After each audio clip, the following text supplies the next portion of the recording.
Congratulations on completing your PRP treatment. Today I'm going to be covering our post-procedure care instructions.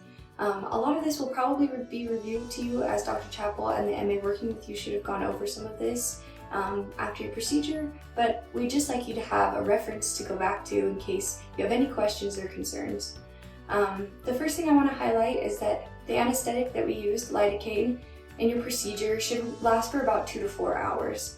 So if in the next few hours you notice that the injection site is a little bit more painful, just know that is completely normal and that the pain could persist for about 3 to 5 days. That's usually the average for our patients, 3 to 5 days. And the story I most commonly hear from our patients is that the first day is the worst, and then each day after that gets a little bit better until about the 5-day mark when it's a lot more tolerable, the pain. You can take Tylenol throughout all that time. We ask that you try and avoid icing, and we ask that you also avoid any anti-inflammatory medications. So try and avoid any ibuprofen or other anti-inflammatory medications for at least the next 4 days. We are concerned about any infections, so if you notice any signs of infection, that would be heat or redness of the injection site, if there's swelling, or if you get a fever, please reach out to us right away. There's an after hours number on the sheet that you're always welcome to call or text. We also are concerned about signs of DVT or deep vein thrombosis. This would be signs like calf pain or calf swelling or discoloration, or if you have any shortness of breath or you're coughing up blood, please don't hesitate to reach out to us or go to your local ER with any of those signs.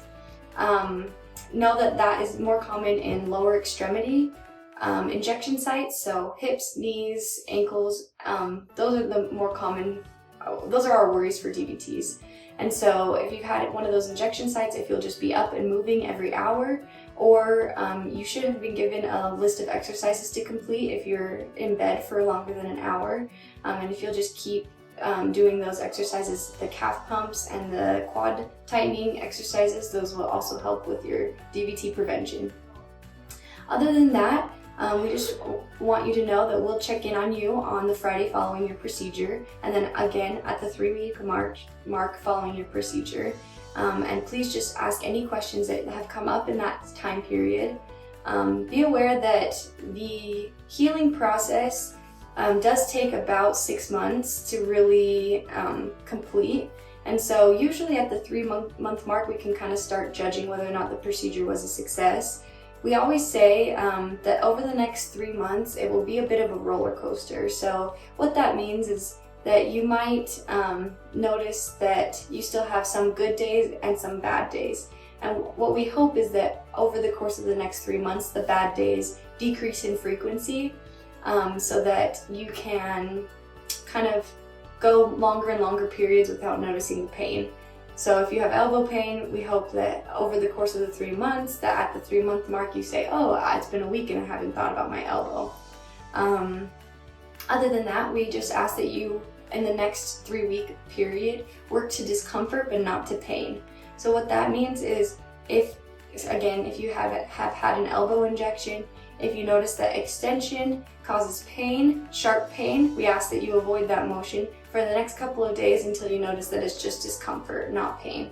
A lot of our overuse injuries happen when we do sharp, painful, repetitive motions, so we're pushing through the pain. And so we just ask that for the next 3 weeks you don't push through the pain, instead you just kind of take it a little bit easier and ease your body back into whatever activity you were doing. Other than that, Dr. Chappell should have given you specific instructions for your specific procedure. If you have any questions on those specific instructions, please don't hesitate to reach out to us. But usually it's just work to discomfort and not to pain, and progress as you are able to progress back into all your normal activities of life. Again, please don't hesitate to reach out to us at any moment. We're always happy to hear from you and to answer any questions, and good luck with all your healing.